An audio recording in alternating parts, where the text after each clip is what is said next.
On behalf of Alexander Innovation Zone, welcome everyone. Many thanks for attending our first evenTIZ live story. Alexander Innovation Zone organizes a series of short web events called evenTIZ live stories, where top experts, mentors, and entrepreneurs from all over the world will inspire us on the fields of creativity, entrepreneurship, innovation, etc. We're very happy that we have our first keynote speaker, Mr. Toli Lerios. Christine Lerios, who is also an expert on business and marketing consulting, will join us for the Q&A session. You are free to write down your questions during the talk in the group chat room. We will collect them and address them. At this point, I would like to give the floor to the president of the Alexander Innovation Zone, Dr. Kyriakos Lefakis.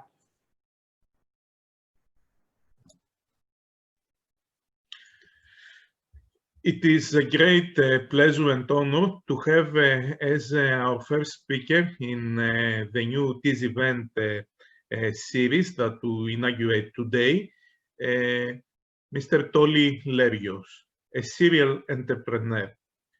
Mr. Lerios is the first Olympiad winner in informatics from Greece, and after graduating from high school in Athens, he continued his studies at Stanford University in the United States, where he got his bachelor's and then his master's degrees.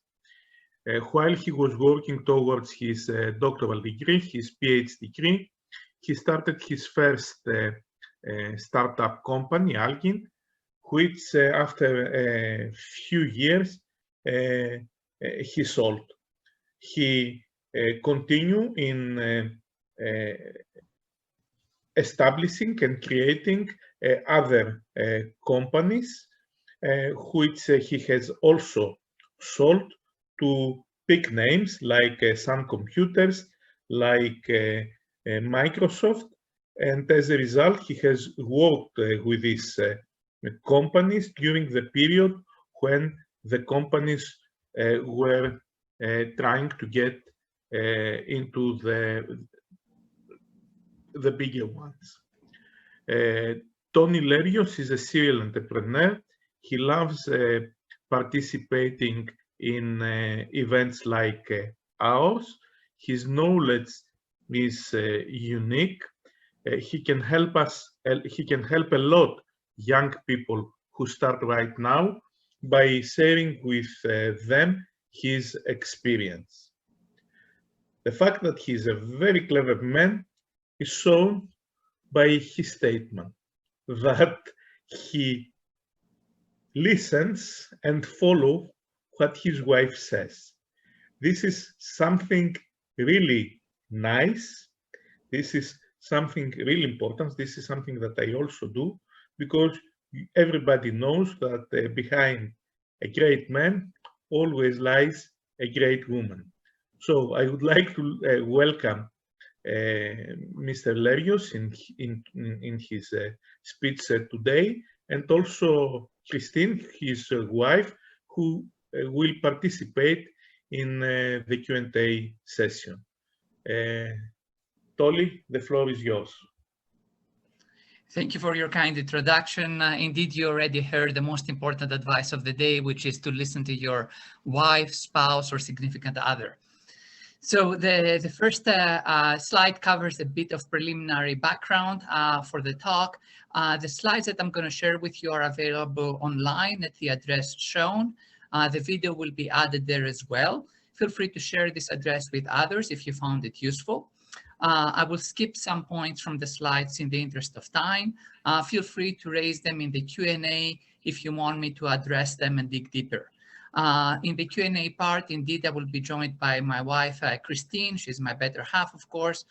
She's also an accomplished marketer, on her own right, and an operations person. She has been with me in almost all my business ventures, all the ones that I've done since I've met her.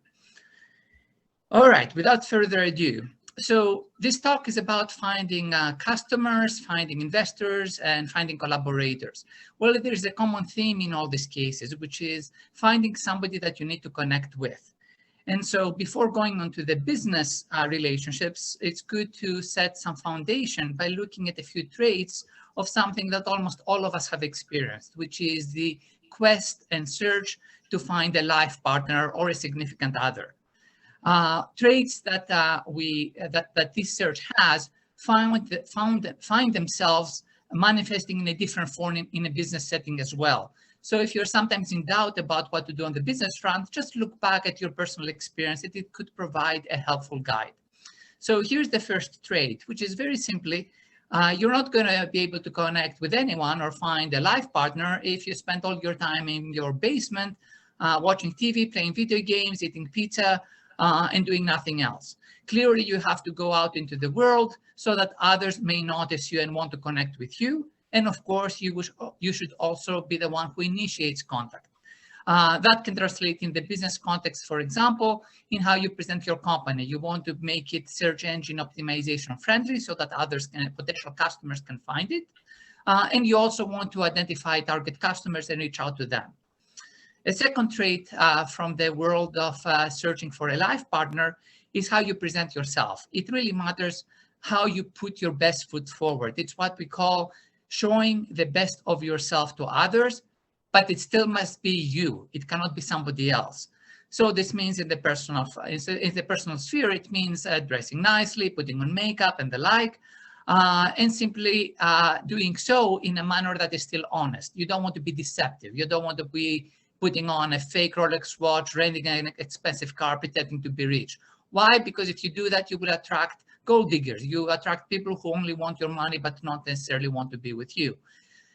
In the business sense, in the business world, that translates to how you approach investors. You want to be positive, you want to be optimistic, but you don't want to lie about your product and your company and present it in a manner that is deceitful. Otherwise, investors will pretty much not want to work with you as soon as they uncover the deception. Again, going back to the personal sphere, how you search for others, or rather where you search for others, matters.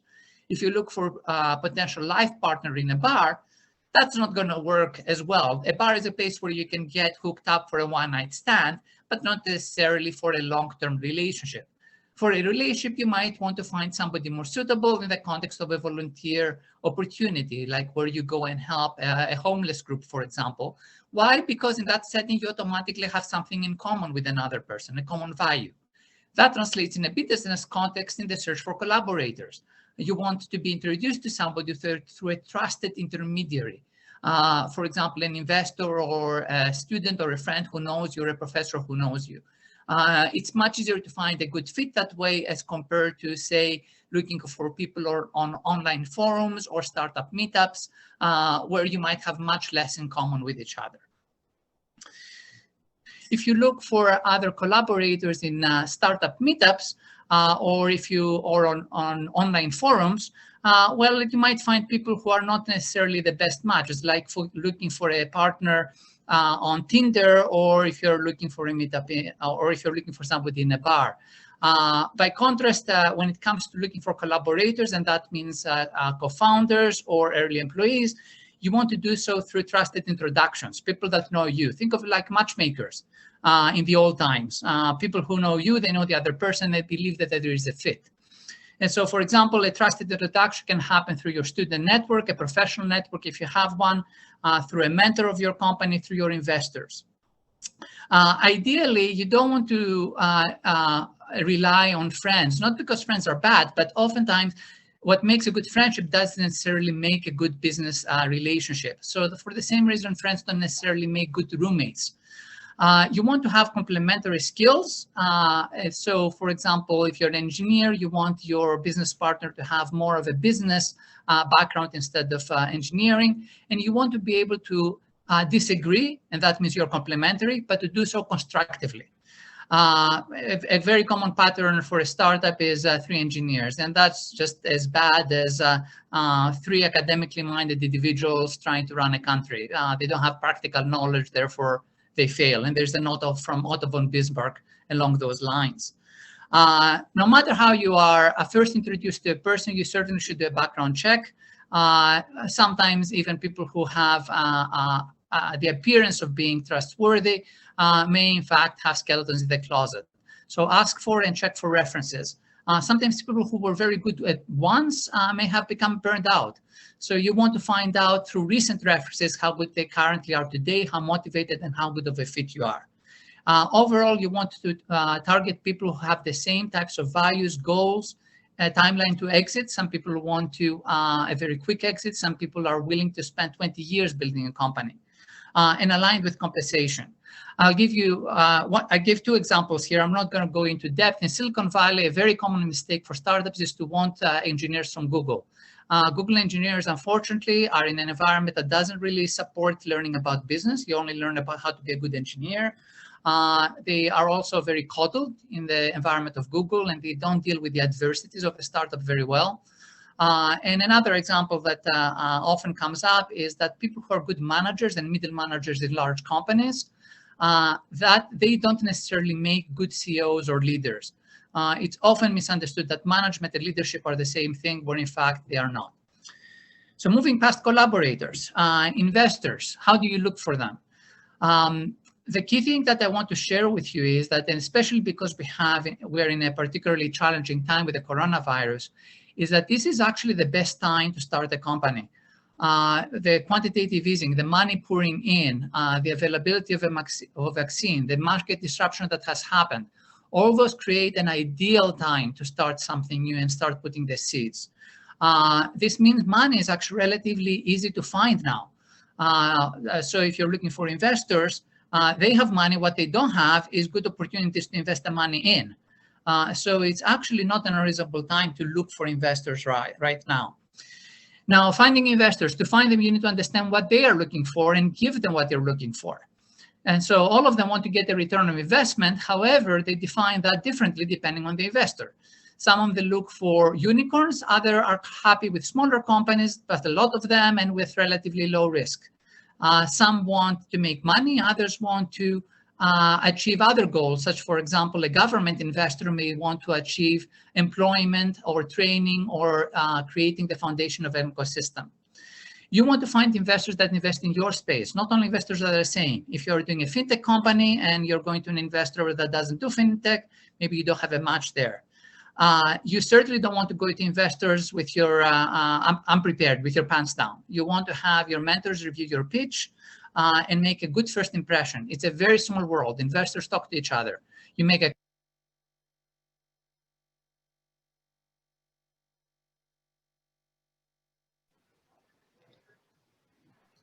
Δεν τον ακούμε. Oh, sorry, can you hear me now? Yeah, now I can hear you. Okay, all right. Thank you for the notice. So yes, study your investors before you talk to them. From LinkedIn, from their website, learn who they are so that you can present yourself in a manner that is suitable for them. If you're going on a date and your date is interested in romance movies instead of science fiction, just don't talk about Star Trek. So another category of investors to be careful about are friends, family, and fools. You want to treat your family as you would any other investor, have proper documentation for any deal, avoid taking money from people that do not understand the risks involved. Most likely they will lose it because most startups fail. So set expectations accordingly. Now, oftentimes people get disappointed in Greece. They feel that Greek investors don't get them. Usually that's a sign that you might have the wrong idea to start off and your company needs to pivot. So you certainly want to look for Greece first in the first round. You won't get investors from abroad interested in you unless you have some local support first from the local market and local confirmation. I mentioned several examples in the list. You know most of them. Two things I would mention in that list of potential investors that are important. The first one is, don't worry about banks and strategic investors early on. They don't do first rounds. For the first money, it's going to be somebody else. They have to be comfortable with the risk. And secondly, do not ignore corporate social responsibility programs. There are investors who do invest in nonprofits and companies that have a social mission rather than just returning a lot of money. So government grants fall in that category as well. Once you get the first investors, and that's usually the hardest one, it's easier to get the next ones because they will be recommending you to the next round investor and so on. So it simply works that way. And the sad truth really is that investors do not want to invest in you when you first need their money, and they want to give you money when you don't no longer need it because you're no longer risky. That's how it works. Let's see. No, we can probably skip that one for now, except for the last point. That matters because if you're in northern Greece, you might be going to Athens for investment meetings. A common mistake that I've seen people when they go to investors and travel to the destination is to go and arrange to have 3 meetings in one day.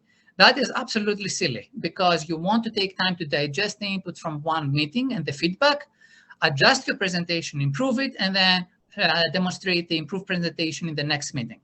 So don't do that. If you come to Athens, come for 3 separate trips or stay for a week, give yourself time to digest the input, learn from the meeting, because every interaction is two-way. Even with collaborators and potential hires, you are sharing your company. They'll talk to others. You want to present your best self in every opportunity and improve as you go. Customers, and I know that's a very concern for all of you. So I mentioned already, you want to make yourself easy to find through, for example, search engine optimization, as well as news articles or public relations or influencers. And you want, of course, to also actively reach out to customers that fit your target profile. So when you're reaching out to customers, you really need to present a very good, concise value proposition and a powerful one. Here is a value proposition that is awful. And that's a common thing that engineers make, a common mistake engineers make. My software or hardware has a 20 to 30% savings in power consumption on your chips. That's a technical feature. That's not a value proposition. A value proposition is, I will save you 5% in infrastructure costs, or better yet, I will increase your profits by 5%. A value proposition is usually a business matter, not a technical feature. And of course, you need to talk to the right people. You want to talk to the decision makers. You're not other nerds that may not have the power to make a decision on behalf of the company. Your customer really is the purchasing manager, the one who will sign on the dotted line and sign the check to pay you. Always keep in mind that it's what you think that people need is not necessarily what they need. So listen to the customer. Every interaction is a chance for you to understand what matters to them and then sell to them what it is that you have. Of course, presented in a manner that fits their perceived need. This is a point that a lot of engineers also fail to understand. And I keep talking about engineers because that's what I was in my training in my early days. I learned business as I went. People don't make rational decisions. They fall in love and then they rationalize the decisions they made. So for example, a consumer says that they just want to drive to work, so any car will do, but they still want a Ferrari. Why? It's not efficient, but it is the car that turns heads. So decisions are not just based on rationality. Use that, understand the underlying emotional motivations, and target those when you do your sales. Oftentimes, a lot of companies tend to go for Google Ads, Facebook, and social media as a first way to find customers. It actually takes a lot of experience to use those techniques and to target correctly. It's a reasonable tool for market research, but you actually want to start off with more organic means, like word of mouth. And that actually will tell you a lot about your product, help you improve it before you start paying for exposure. Your ideal salespeople are actually your own customers, the word of mouth, the referrals that happen. Your investors also are very good because they, of course, have a financial interest in your success. So they will open doors as well. Eventually, you can get to a point where you have intermediaries that resell your software or your service. Again, those are not the best ones to work with early on. They will actually mislead you because they will have an early interest in you. But that doesn't mean that they will actually sell your product. They will want to see it proven before they will put their reputation to back yours and have their trust, the trust that customers have in them translated to trust in you. So they'll want to start talking to you early to lock in a relationship, but won't necessarily translate into early sales. So for all of these techniques to work out, as a first-time entrepreneur, you will need assistance. I would certainly recommend local resources. evenTIZ is a good accelerator. I've been very impressed with their presentation. This is my first time working with Alexandria's on Kenotomias, but what I've seen is very appealing. So look out for these resources, talk to them, and have them help you. I know that a lot of you, especially engineers, tend to learn from their own mistakes and by doing, and that's true. But only a fool learns from his own mistakes. The wise man learns from the mistakes of others. That's what accelerators help you do. They will share with you mistakes others have made and help you avoid them. And of course, don't be shy to ask founders of other companies that are not directly competing with you. Greece does have an ecosystem of startups. It's small, but it's growing. Most of the founders I've met are very eager to help out each other, and they have the best, most current knowledge of the market. And I shared one example of a company that I know is in Thessaloniki that can, for example, receive the assistance of a company in Athens. They're both in the space of education, and they deal with schools locally and eventually internationally. So this is a case study. I won't go over it right now, but it's a company that I've mentored and I know well.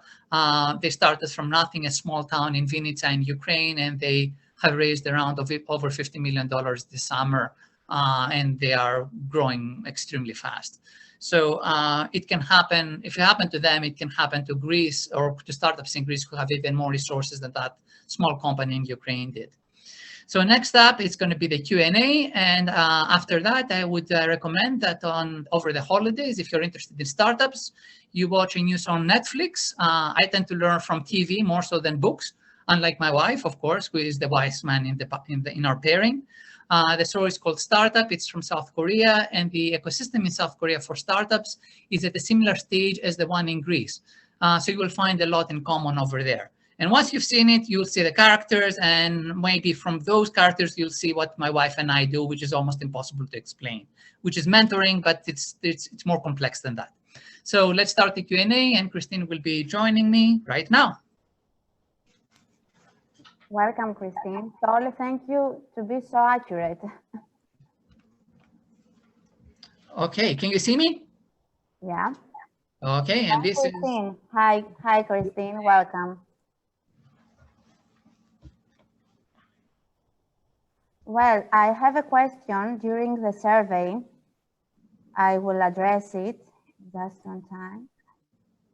Well, what innovation was introduced in the big data analytics scene by Metanotics? What was the biggest challenge for this company? Okay, so the innovation that we introduced is one that is actually currently being introduced by Snowflake. It's a company that went public. That could have been Metanotics. It didn't happen, and that will answer the second part of your question. But the basic idea was that companies tend to have their data not in a single location. And so oftentimes when you wanted to search information, for example, product and customer information and join it, meaning jointly figure out customers with certain traits in the product, you couldn't do these combined searches. And so we introduced technology that allow you to access disparate data sources and make searches on them or co-analyze them in a single interface. And not just two of them, it could be as many of them, and they could be vast in terms of the amounts of data that they had. The biggest challenge that we had was a scale-up challenge. At some point, we received an offer from Microsoft to sell the company, and we took it because we couldn't figure out how to scale effectively for two reasons, both because of internal reasons and cultural reasons, as well as the market. We were a little bit too early in the market. Snowflake, I think, achieved the timing just right. And of course, as a result, they are rewarded by becoming public. We sold around the time of the Series B, and I can't share the numbers. It was a good exit for a Series B, but it's always a smaller number if you sell at Series B than if you wait all the way until you're a public company. Okay, thank you. Another question. Entrepreneurship is a question of correct vs wrong answers or actions, or a matter of pure luck? Both. Yeah, both. Go ahead, Christine.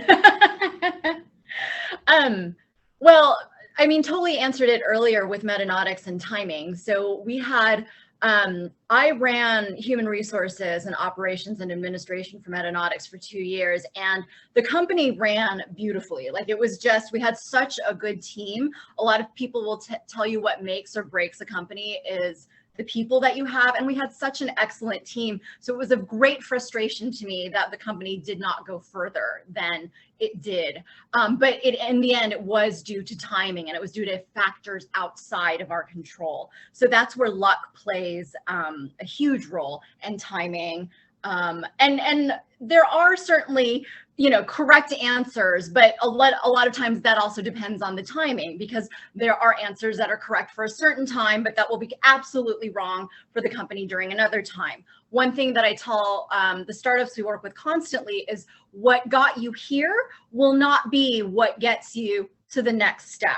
I even gave this advice to someone who recently got into Stanford. I said, congratulations, but just so you know, what got you into Stanford will not necessarily be what makes you successful at Stanford. So the entrepreneurship world is always about adapting, learning, and growing.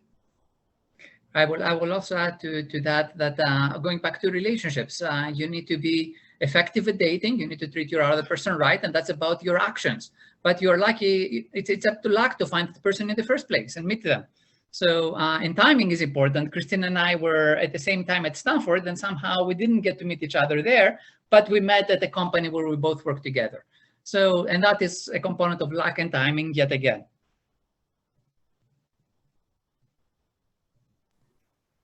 Thank you. Another question from... I didn't mean to interrupt. I was just going to add something that a friend of mine always says that I think is also very valuable, is the harder you work, the luckier you are. And that is also very true. Yeah, you can make your, you can make your own luck to some extent. Yeah, that's true for sure. Another question from evenTIZ. How important is to have a product manager in a startup? If you can't have both, it is preferable for this person to know more the technical part of the offering, or to be able to convey the value proposition to clients and investors.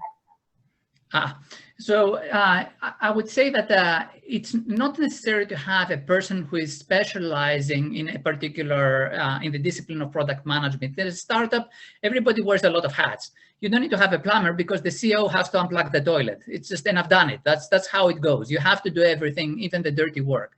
However, you need the skill. You need to have product management skills, even if it is embodied in an engineer or somebody who is trained in a different area.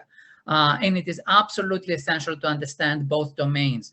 Essentially, product manager is the bridge between the engineering aspect and creating a product which is something that you sell, something that has a business dimension to it. I wouldn't say it's one or the other. The background can be from either direction. They don't have to have an engineering degree. They don't have to have a business degree. They have to understand both worlds. And the reason I keep emphasizing that is because oftentimes in Greece, the mistake that people make is they look at what degree you got. Well, I got a computer science degree. And everything that I learned in business, I learned by doing. Nevertheless, at this point, I consider myself to be equally adept on both dimensions. Christine is the other way, actually. She started more with the economics background and learned about technology. So yeah, they have to be comfortable in both spaces, and they have to be credible in both spaces. That's important as well. The engineers have to trust the product manager that they understand the limitations of their engineering knowledge, but they know enough to have a viable opinion. And the customers have to, and the business side of the company also has to believe the product manager understands their needs and doesn't put engineering over the business dimension. A common mistake with Googlers, by the way, or people who work at Google, is that they have an engineering first mentality. Engineering first is not going to sell you product. So, and again, I keep mentioning because that's an example of people who are highly valued in the industry, but they don't have the right mindset. Lastly, I would also say that the skill of product management has to exist in pretty much everybody in a startup. When you have 5 people, all of them should be thinking about business dimensions, even if they're engineers. You can't afford to have pure engineers or pure business people. So it's not like you need one person. It's like everybody has to share the same attitude. Well, because also when a company is so small, you have only so many evangelists of the product. So everybody needs to be able to sell the product in an elevator or explain to the product, even to their family, what it is that they do. It's just good, a good habit, a good skill to develop. And another last question, since we have to be on time, from Kyriakos Loufakis, our president. Good middle manager is not necessarily a good leader. Can you elaborate a little more? Oh, absolutely. Middle management means that you're in a large company and you have managers above you who run bigger groups, and you have people below you that you manage, which may include other managers or directly engineers. Well, large companies have politics. So the way that you move up through the management chain is by forming alliances and be perceived in a certain way, not necessarily breaking too many eggs. It's being perceived as sometimes transparent and so on. Those skills do not have any value in a startup. What matters is you need to be able to inspire. Occasionally, you need to be tough with people. You need to challenge the status quo. That's what leadership is about, to do it in a way that inspires others. That doesn't mean managers are always bad leaders. No, it means that being a manager doesn't necessarily mean that you will be a good leader. It requires a lot more than that. So leadership is not a skill that is automatically identified with being able to tell people what to do and do performance reviews and performance reports and blah, blah, blah. Christine, you've worked with a lot more people. How would you say? Because we've seen it in many startups. We have, and again, most startups have more of a flat hierarchy, and a lot of times, he's absolutely right, where a manager has to both manage upwards and manage downwards. And most managers aren't actually very good at both. They might, you might have a manager that's really good at managing upwards and impressing leadership, but the engineers or whoever works under them won't be particularly pleased, or the opposite, where they run a really great, and actually I feel like those managers are the better ones to end up being leaders, are the ones that can manage their team really well, but might not necessarily make an impression upwards in leadership. The problem with large companies is what they call the Peter principle, is that people tend to get promoted into where they are most competent, but also where they're the most incompetent, because if they get stuck where they are. Whereas in a leader, you need to have someone who can constantly grow and adapt. And we should finish up by saying that Christine will be giving her own talk, hopefully after the holidays. She didn't mention the subject, and I skipped it myself. Her specialty is failure. And it's very important in Greece. I know failure is stigmatized, and it's very important to raise money, find customers, build relationships with employees and co-founders in a manner such that when you fall, and most startups will fail, you can get up and try again. So maybe she'll talk about that. Maybe she'll talk about something else, depending on what you guys are interested in. So let AZK know, and we'll adjust and address your needs. Okay, thank you guys. Toli and Christine, it was an honor to have you with us. I think we have reached the end.